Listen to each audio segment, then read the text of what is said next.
Hey, it's KrepsyK, and today we are making ham and potato soup. Got some leftover ham from Christmas, that's going to go in there. Celery, carrots, onion is optional, I'll tell you why in a minute. Sour cream, potatoes, cream, and after a little while we're going to bust out some spices. Right now we don't have chives, you can definitely use chives.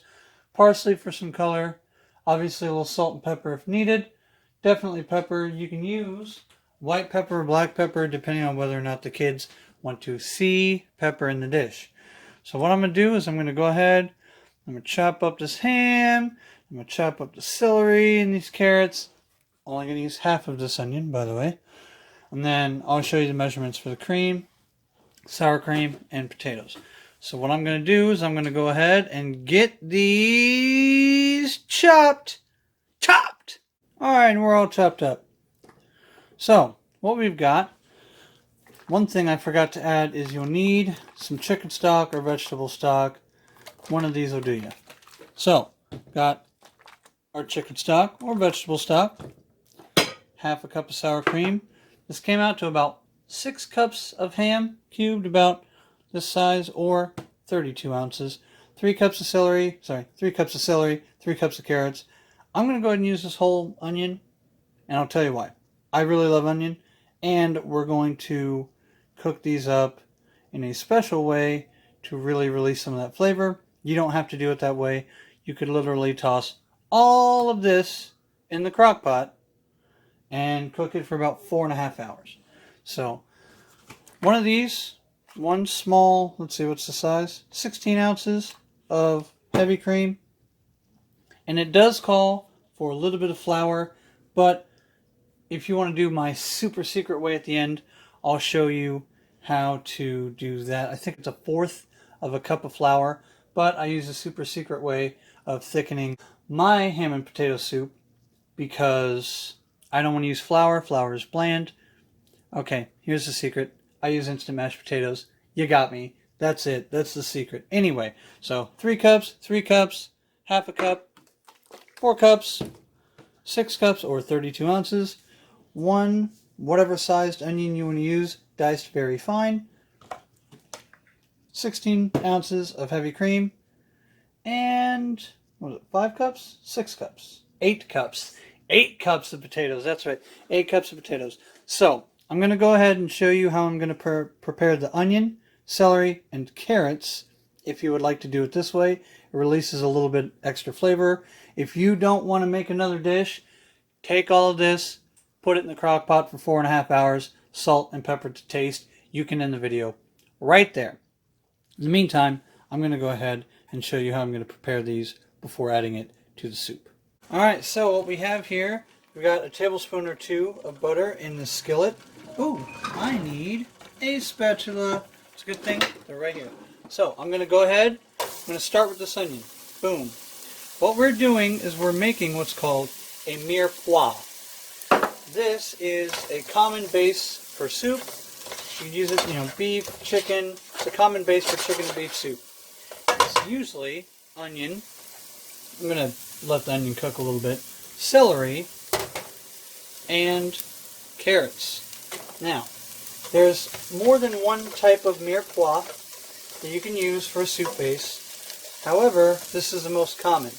And I'm pretty sure I know the secret why. Celery and carrots both contain the same polycytolines, if I'm getting this correctly. Another spice that has the same polycytolines is, I believe, fennel. However, I'm not putting fennel in this dish. So I'm going to go ahead, get these onions a little bit softened. Turn the heat up just a tad. I got this on medium. I'm just going to soften all this stuff up in butter or oil, whatever you want to use, so I can release all of the polycytolines, my gosh, from this and really get all the flavor really boosted out of these vegetables before we add them to the crock pot. Obviously, I'm going to show you adding everything to the crock pot after I get done with sauteing these up. I'm going to cook these probably anywhere between 5 and 10 minutes once these onions get just a little bit softer here. You know, I can add them now. It's not going to make that big of a difference. So I'm going to cook these down for 5 or 10 minutes. I'll show you what this looks like after it gets all done here. So what I'm going to do is I'm going to get these cooked down, and then when I go to add all the ingredients to the crock pot, I'll show you what this looks like to give you some idea of how long I cooked it for. So I'll meet you guys at the crock pot.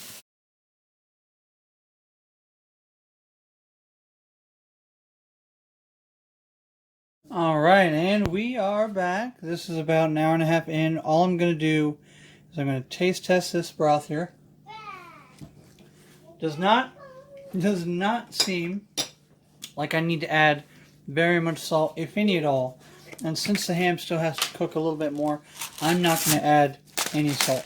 Now, I am going to add some regular black pepper, or, well, I guess ground black pepper here. And I'm not going to add too much. Remember, this is a whole pot of soup. And this is a very much so season to taste, right? Okay, crushed black pepper has a lot more flavor. So I'm going to leave it at just a couple of shakes here, because this will take, half hour to really kind of mix into the soup, kind of flavor out into the soup.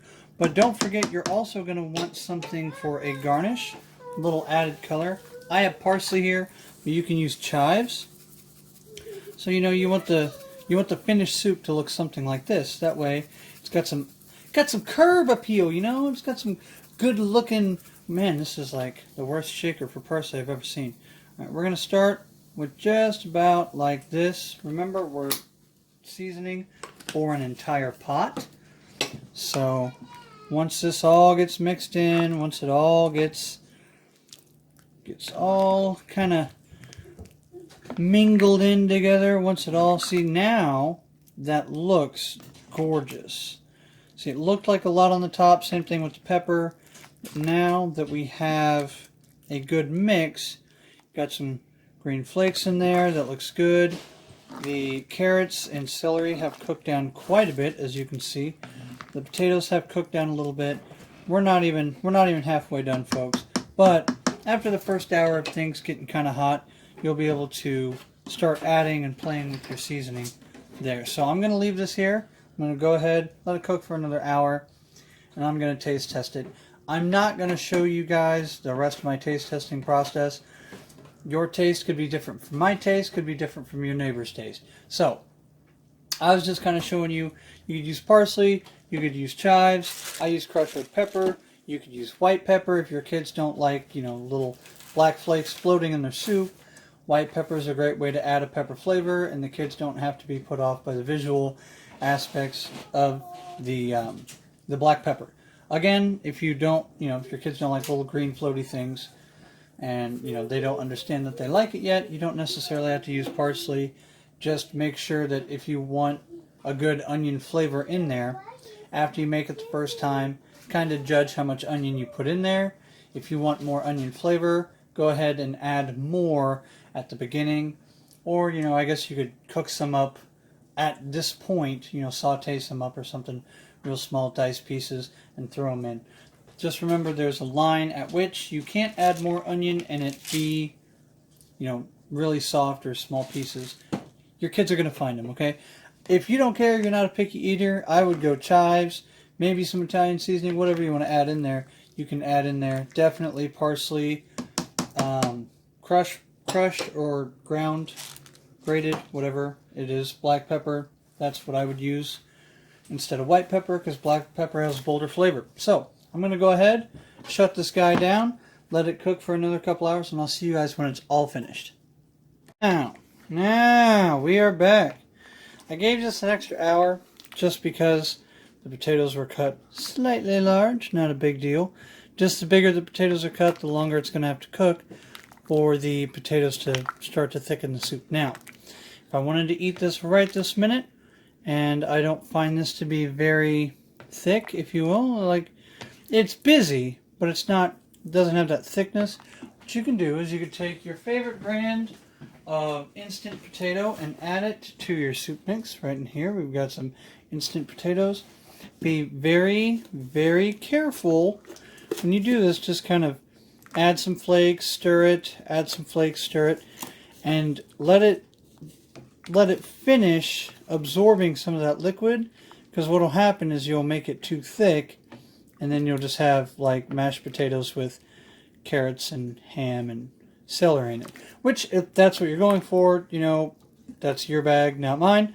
Just be really careful. If you don't want to add the mashed potatoes, just let it cook longer. Let these potatoes cook down, and it will eventually get thicker. So, I don't need to scoop out a bowl. I think I'm doing a pretty good job showing you what all of this looks like. I'm going to go ahead and thicken to taste myself, but this has been seasoned, it's been flavored, it looks great.